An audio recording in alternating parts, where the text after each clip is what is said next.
Aku ingat pertama kali melihatmu. Kau masuk ke dalam hidupku tanpa permisi, berputar bagai gasing di dalam pikiranku. Entah kau milik siapa, hatiku keras kepala. Ceritakanlah tentang harimu, berbincanglah sampai salah satu dari kita tertidur.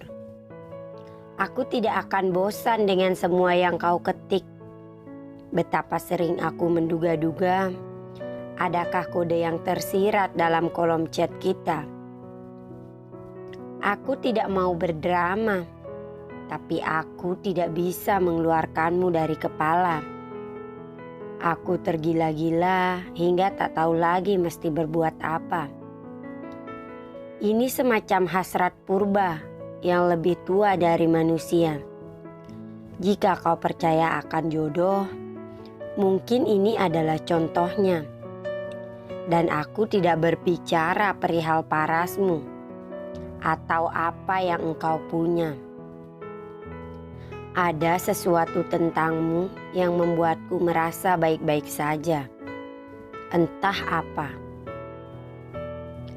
Kau selalu membuatku jujur mengenai segala hal, kecuali satu, perasaanku.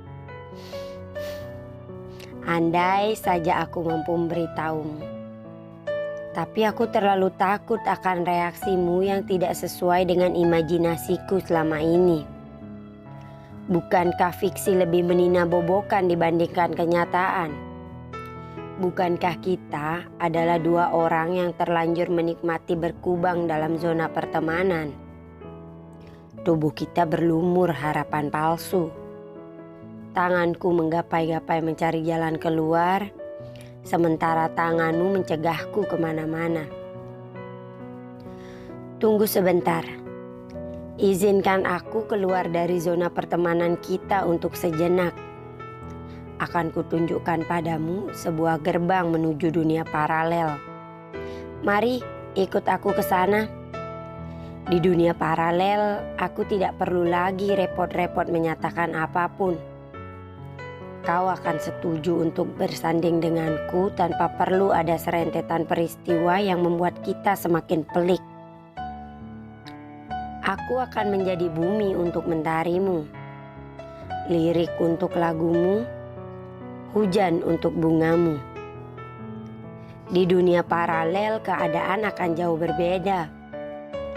Walau begitu kau tahu aku akan tetap menjadi orang yang sama, yang merindukanmu dengan sederhana, mengejarmu dengan wajar, menyayangimu dengan luar biasa, dan menyakitimu dengan mustahil. Apakah tangis masih menghiasi pelupuk matamu? Apakah lara masih menaungi keseharianmu? Aku harap kau belajar lagi berbahagia. Jangan khawatir mengenai kabarku. Aku masih mencoba untuk baik-baik saja. Memamerkan senyum palsu untuk seorang badut sepertiku adalah hal yang biasa. Mana berani aku menjatuhkan hati di sebelahmu. Aku yang hanya bertugas menghibur negeri dongeng ini sudah cukup bersyukur dengan apa yang kita punya. Meski hanya sejenak sebelum akhirnya sesosok sempurna dengan kuda putihnya membawamu pergi lagi dan lagi. Betapa kau riang setiap kali aku menghiburmu dengan hidung tomat dan wajah bercat putihku. Tawamu lepas, mata coklatmu berbinar. Ah, sial. Beruntung sekali dirinya bisa sewaktu-waktu menatap mata yang seolah tercipta untuknya itu. Ketidaktegasan adalah sesuatu yang ada di antara kau dan aku. Kurang ajarkah jika hatiku berharap lebih setiap kali kau menyandarkan kepala lelahmu di bahuku? Kau memang mahir menuai harapan di hatiku. Menaruh harapan padamu seakan menggenggam duri-duri di batang mawar. Membuatku berdarah, tapi aku tak kunjung pergi. Bak orang dungu, Aku bisikan lagi kata-kata rindu, menitipkannya di ketiak malam sebelum rindu itu terlampir pagi hari di depan pintu kamarmu. Kau tersipu, membalas rinduku dengan senyuman. Ya, sebatas senyuman. Aku tidak pernah tahu di mana sebenar-benarnya perasaanmu bermukim. Menyayangimu adalah soal keikhlasan. Bukan keikhlasan terus-terusan diberi harapan semu, melainkan keikhlasan untuk menyadari bahwa memang seharusnya kau berhak bahagia. Urusan apakah aku yang membuatmu bahagia atau bukan, itu tak jadi soal. Aku harap hari ini kau baik-baik saja. Aku harap kau mengerti arti diamku. Jangan risau. Aku sudah dan akan selalu bisa berpura-pura tersenyum. Tugasku menghibur dunia. Tidak kurang dan tidak lebih. Aku hanya sedikit kecewa. Kau tidak bisa menjadi seseorang yang membuat badut sepertiku tersenyum sungguhan. Ku dengar seseorang berhasil menghancurkan hatimu. Hampir saja aku yang terbiasa bertepuk sebelah tangan ini bertepuk tangan sambil memuji-muji karma. Tapi mana mungkin aku tega melihatmu berduka.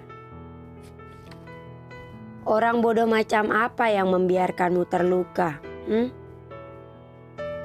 Kau yang kuyakin tercipta saat Tuhan sedang gembira, sebenar-benarnya pantas mendapatkan yang terbaik. Atau jika tidak, izinkanlah aku mencoba memberikan yang terbaik. Kau menangis deras.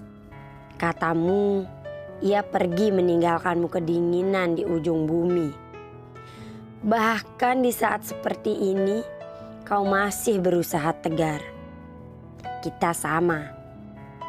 Entah terlalu pintar menyembunyikan perasaan atau terlalu bodoh untuk menyatakannya. Sudahlah. Sesekali tak apa menjadi manusia biasa.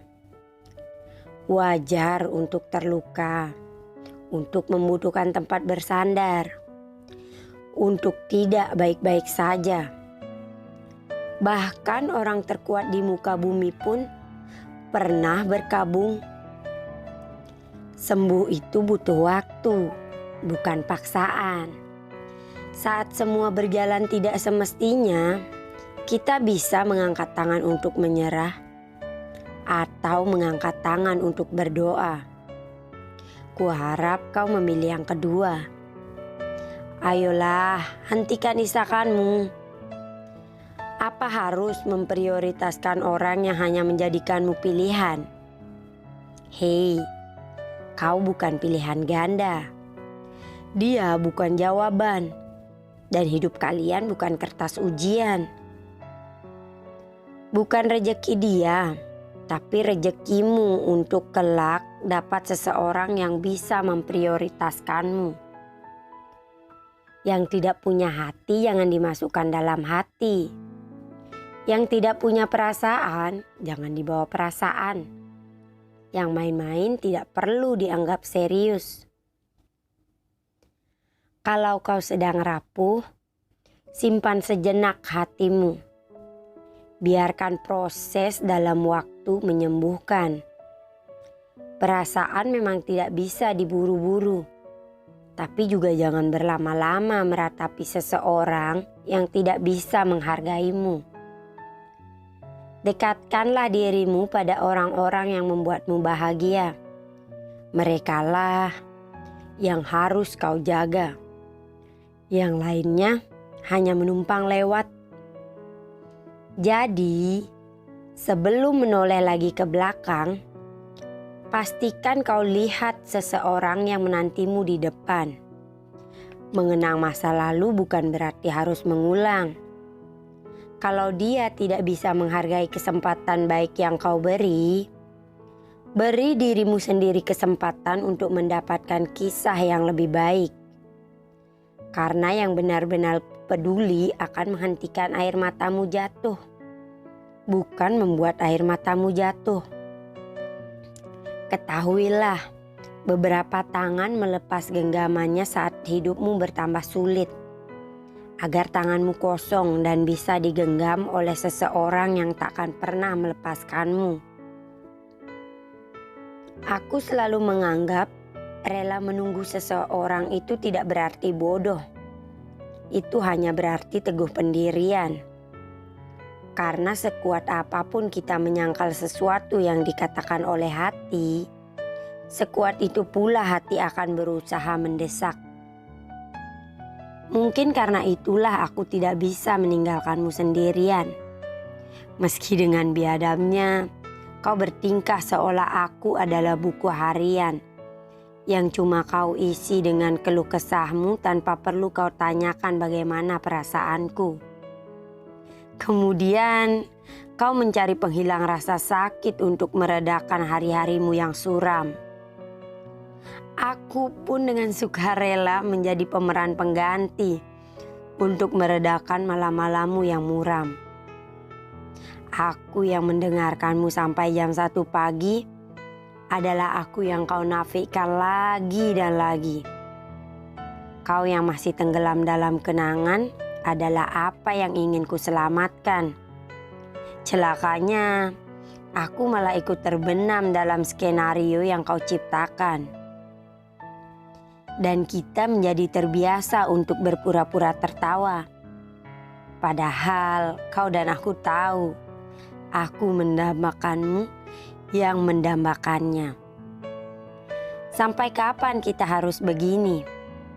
Sampai nyaliku terkumpul untuk kau empaskan? Atau sampai kau terbang lagi menuju pelukan yang lainnya?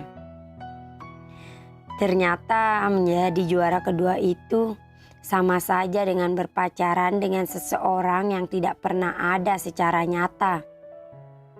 Kalau kau benar-benar menyayangiku, kau takkan menjadikanku juara kedua sejak awal. Menyebalkan. Aku ingin kau rindukan. Aku ingin kau kejar. Aku ingin kau buatkan puisi. Lalu aku akan bertingkah tak peduli, agar kau tahu rasanya jadi aku.